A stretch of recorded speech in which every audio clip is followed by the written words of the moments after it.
I'm Louisa Barton with the Horse Talk Show, and we're here at the Hilton Garden Inn downtown on Chestnut Street. And we're here this weekend for the 145th running of the Kentucky Derby. Today was the 145th running of the Kentucky Oaks, and it was a bit of an exciting day. It was very wet and rainy this morning, and we expected it to be a little bit rainy all day, but actually it cleared up this afternoon and got quite warm and sunny out.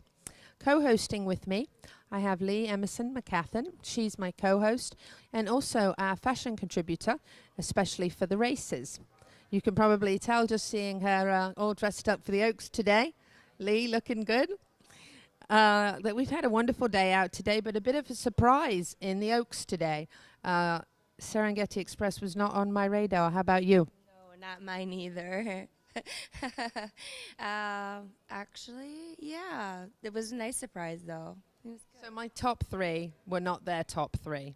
Not at all, not even close. The top three horses were not even... In this, yeah. Yes. Lady Apple was the only one that I thought, might be on the board, but nobody else. So it was an interesting finish. It wasn't the favorite. Bellafina faded to fifth, which was, I think, very unexpected. So I'm not sure what happened there. And Jaywalk, who was a horse I really liked a lot, who was the Juvenile Breeders' Cup winner, actually clipped heels with Positive Spirit. And unfortunately, Positive Spirit had a fall coming out of the gate. Very glad only a minor laceration. And Manny Franco, actually, they took a double roll, both of them. It looked terrible, but fortunately, both got up. Hats off to the outrider, hero that he is, and took off at high speed as though he was in a race himself, and caught the horse. And the horse was able to walk back to the barn itself, and that was Positive Spirit and Manny Franco. So I'm glad they're both fine. It did get Jaywalk disqualified. And then at the end, we saw Serengeti Express pull off the Oaks, which, as I said, not expected, not at all. I not the horse that I called anyway. So interesting Oaks, which makes me wonder how the Derby is going to play out tomorrow. We're very pleased to hear that Omaha Beach is up and healing up from the surgery. The procedure was done yesterday. And Omaha Beach is on the mend and should be back within a few weeks to a kinder, a little bit gentler training schedule, but hopefully we'll be able to come back and we'll see maybe in the Travers or the Haskell and then hopefully in the Breeders' Cup Classic towards the end of the year. But Omaha Beach is recovering very well. It is a minor surgery, throat surgery for an entrapped epiglottis. I have trouble saying that one. But we're really thrilled. We know Omaha Beach is going to have a fantastic career ahead of him. So as we go into tomorrow with Game Winner as the favorite, I think Bob Baffert's secret weapon is Roadster. I'm not sure how Roadster's going to play out in his strategy, but I just have this feeling that although Game Winner's the favorite, Roadster might be the secret weapon, and he might be the one that's going to pull this off. So be interesting to see. We love our Ocala Marion County connection. So before we talk more about the Derby, I want Lee to tell us about a horse that they trained that won a race today. Her name is World of Trouble. We trained her for a gentleman, and she won the Twin Spires Turf Sprint Stakes today.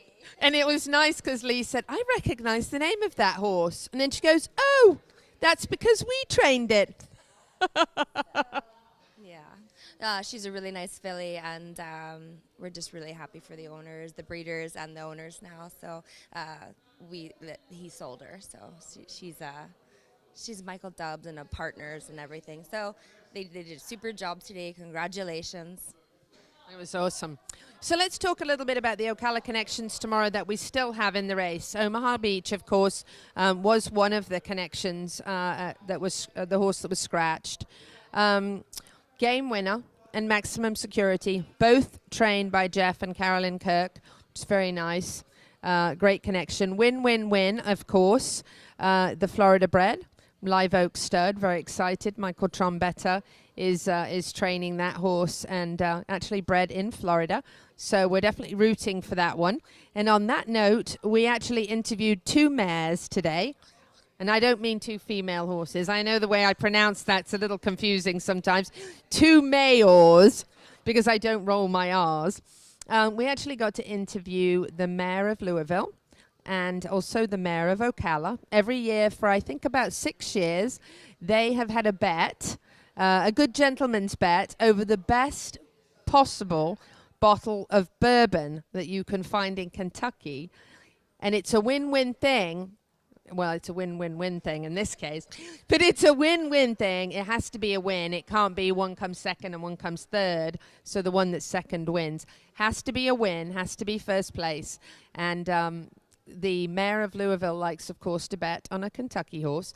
And our mayor always chooses a horse that's connected to Ocala. So win-win-win makes sense for Mayor Kent Gwynn. So the 2 Lord Mayors, as we would say in England, have their gentleman's bet, I think, for the 6th year tomorrow. So it'll be exciting to see what happens and to see if one of them actually wins this year. I don't think anybody's won it yet.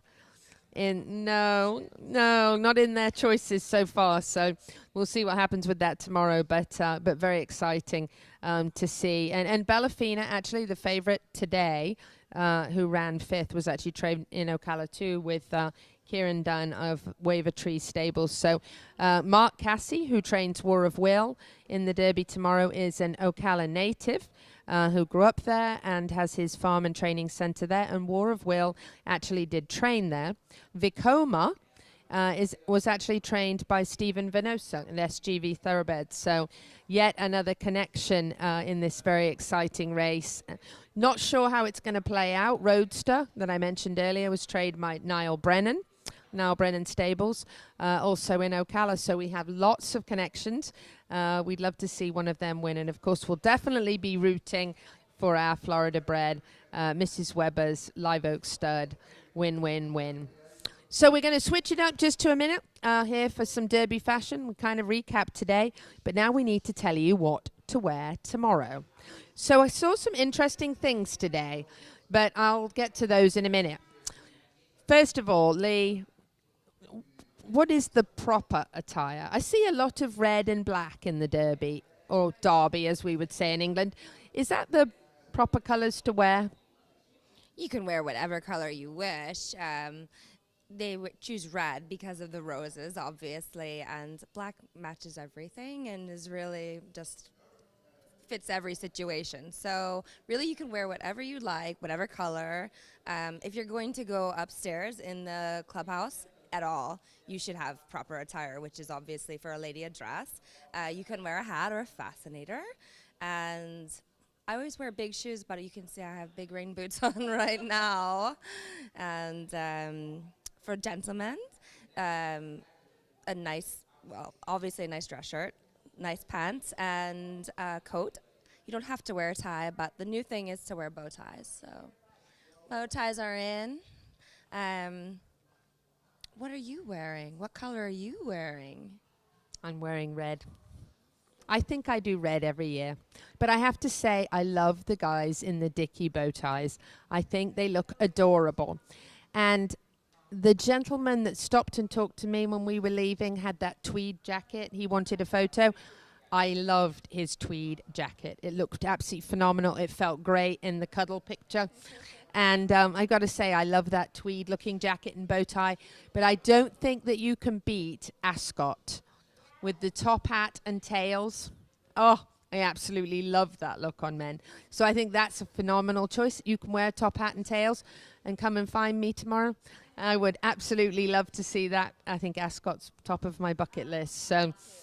So welly boots, as we call them, Wellington boots. We wore those today. I don't think there's anything wrong with the stylish pair of Wellington boots if you don't want to be walking through the puddles tomorrow. It looks like the forecast for the Derby is a bit wet again, and we've had a few of those the last few years, and I'm not up for another one.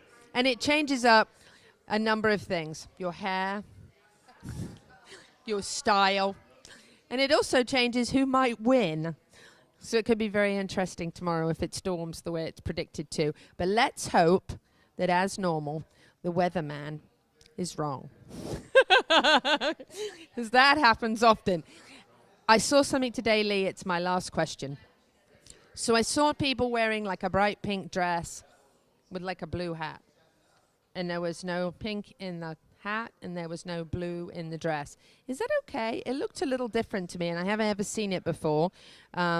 Like a pink dress and a blue hat, or a red dress and an orange hat. And I don't know what I think of that. What are your thoughts? I think it's fine. I am curious to know if it's some sort of symbolism, because I actually noticed the same thing, either a pink dress, blue shoes, blue dress, pink hat, but mostly the pink, and then a blue accent. So I'm curious to know if that's meaning. Symbolism. Yeah. I think it's a symbolism of being colorblind. That's just my opinion. But what do I know? I just like the whole color coordinated thing. Well, we're excited. We're especially excited about the Ocala-Marion County connections to the race tomorrow. We're not excited about the weather forecast, but we are hoping for the best. I'm Louisa Barton for the Horse Talk Show, with lots of Derby updates coming, broadcasting from the Hilton Garden Inn, Louisville downtown on Chestnut Street. More later.